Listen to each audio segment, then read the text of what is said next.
هل جزاء الإحسان إلا الإحسان.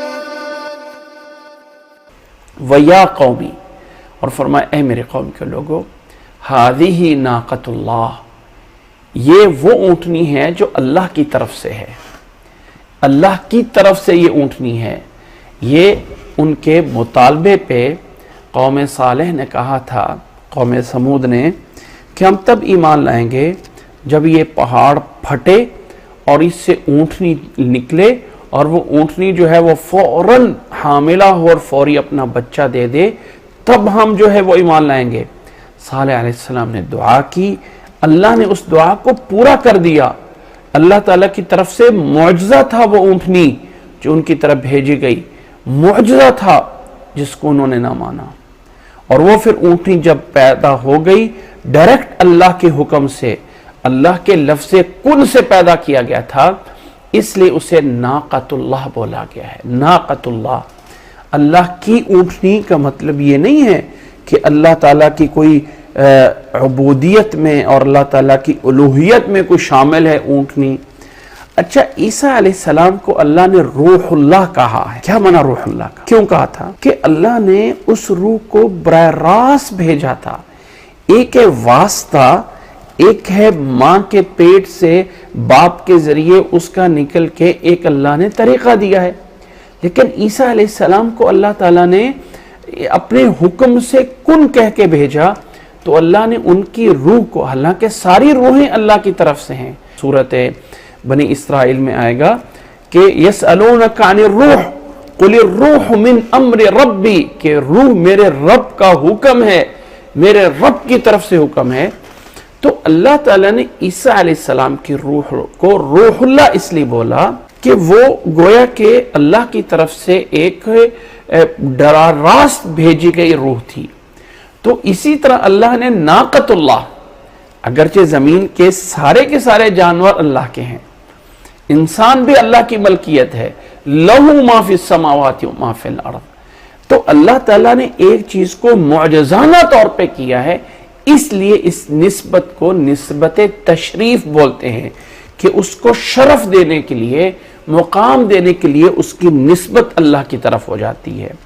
اب لفظ روح اللہ کو پکڑ کے بہت سے عیسائی کہتے ہیں، جیسے ہم دعویٰ کرتے ہیں نا کہ ہمارے نبی کی دلیلیں ان کی کتابوں میں موجود ہیں. ایک دفعہ ایک کرسچن سے میری بات ہو گئی اور اس نے بڑے زور سے، ایک مصری تھا میرے ساتھ، اس کا یعنی بہت بات ہوئی، آخر وہ ایک لفظ پہ اڑ گیا کہ تمہارے قرآن میں کیا اللہ نے عیسیٰ علیہ السلام کو روح اللہ نہیں بولا؟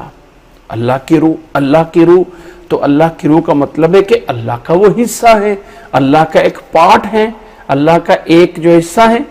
اسی کو پکڑ کے وہ بیٹھے ہوئے، یہ بھول گئے کہ یہ ایک انداز ہے.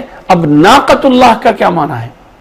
اللہ کی اونٹنی، یعنی اللہ کی طرف سے ایک خرق عادت، ایک ڈیفرنٹ طریقے سے بھیجی گئی اونٹنی جو عام انداز میں ہے اس طرح نہیں ہے. تو اس کو نسبت تولید یا نسبت حصہ نہیں ہوتا. جیسے ہم کہہ دیتے ہیں نا فلاں چیز فلاں کا حصہ ہے، ویسے نہیں ہے. یہ اللہ کی الوہیت سے کوئی چیز نہیں ہے، بلکہ یہ اللہ کی طرف سے ایک معجزانہ طور پہ بھیجی گئی اونٹنی تھی، اس لیے اسے ناقۃ اللہ بولا جاتا ہے. فرمایا وَيَا قَوْمِ هَذِهِ نَاقَةُ اللَّهِ، یہ اللہ کی طرف سے اونٹنی بھیجی گئی ہے، لَكُمْ آیَةٌ، تمہارے لیے نشانی ہے، فَذَرُوهَا تَأْكُلْ فِي أَرْضِ اللَّهِ، بس اس اونٹنی کو چھوڑ دو، یہ جہاں سے مرضی کھائے، اسے منع نہیں کرنا، اسے منع نہیں کرنا. اب وہ اونٹنی جو تھی ان کا ایک دن کا سارا پانی پی جاتی تھی. بڑے تنگ ہوئے کہ کیا کریں، ہمارا تو سارا پانی یہ پی جاتی ہے. فرمایا اسے نہ کچھ وَلَا تَمَسُّوهَا بِسُوءٍ، اسے کوئی نقصان نہیں پہنچانا. فَيَأْخُذَكُمْ عَذَابٌ قَرِيبٌ، اگر اسے کوئی نقصان پہنچا دیا تو جلد تمہیں ایک عذاب آ کے پکڑ لے گا، جلد تمہیں ایک فوری ایک عذاب پکڑ لے گا، قریب، جلدی قریب آنے والا عذاب تمہیں پکڑ لے گا. قوم والے نے ماننے کے بجائے کہا فَعَقَرُوهَا، عقر کہتے ہیں کسی کے پاؤں کاٹ دینا، اور اونٹنی کو ڈائریکٹ نہیں مارا جاتا، سب سے پہلے اس کے پاؤں کاٹے جاتے ہیں۔ جب اونٹنی کو مارنا ہوتا ہے نا تو اس کو عقر کیا جاتا ہے۔ ایک ہوتا ہے نہر، جو کہ سینے میں جو ہے اس کے گردن کے نیچے کر کے جگہ پہ نیزہ مارا جاتا ہے، جس کو قربانی میں نہر بولا جاتا ہے۔ اور ایک ہوتا ہے عقر۔ عقر کا معنی ہوتا ہے کہ اس کی کھینچیں جو ہوتی نا، جہاں سے اس کے ہاتھ اور پاؤں جو ہیں مڑتے ہیں، جس کو گوڈا کہتے ہیں، اس سے اسے جو ہے وہ مارنا اور توڑنا، اس کو عقر بولا جاتا ہے۔ فَعَقَرُوهَا، انہوں نے اس اونٹنی کو گویا کہ اس کے پاؤں کاٹے، جس کے نتیجے میں اونٹنی جو ہے وہ اس کو نقصان پہنچایا اور وہ جو ہے وہ مر گئی۔ فَقَالَ تَمَتَّعُوا فِي دَارِكُمْ ثَلَاثَةَ أَيَّامٍ، تو صالح علیہ السلام نے کہا اچھا اب تم اپنے گھروں میں 3 دن تک رہ لو۔ 3 دن اللہ کی وحی سے بتایا کہ اب 3 دن تک تمہارے پاس مہلت ہے، 3 دن تک جو ہے جو کرنا ہے کر لو، 3 دن کی مہلت ہے۔ ذَلِكَ وَعْدٌ غَيْرُ مَكْذُوبٍ، یہ ایسا وعدہ ہے جو کبھی جھوٹا نہیں ہو سکتا، یہ اللہ کا سچا وعدہ ہے، یہ کبھی جھوٹا نہیں ہو سکتا ہے۔ فَلَمَّا جَاءَ أَمْرُنَا، پھر جب رب کا حکم آ گیا، نجینا صالحا، فرمایا جب ہمارا حکم آیا ہم نے صالح علیہ السلام کو نجات دے دی، والذین آمنوا معہ، اور جو ان کے ساتھ لوگ ایمان لائے تھے ہم نے ان کو بھی نجات دے دی، برحمت منا، اپنی طرف سے رحمت کے ساتھ، ومن خزی یومئذ، ومن خزی یومئذ، اور اس دن کی رسوائی سے، جس دن یہ عذاب آیا تھا اس دن کی رسوائی سے ہم نے صالح علیہ السلام کو اور ایمان والوں کو اس سے نجات دے دی۔ ان ربک هو القوی العزیز، بے شک تیرا رب ہی ہے جو قوت والا ہے اور غالب ہے۔ ان ربک، بے شک، ہوا ضمیر فصل، بات کو پختہ کرنے کے لیے، بے شک تمہارا رب ہی ہے، وہی ہے طاقتور اور وہی ہے غالب، تمہارا رب ہے جو کرنے والا ہے، جو کچھ کر سکتا ہے۔ اس قوم پہ عذاب کیا آیا تھا؟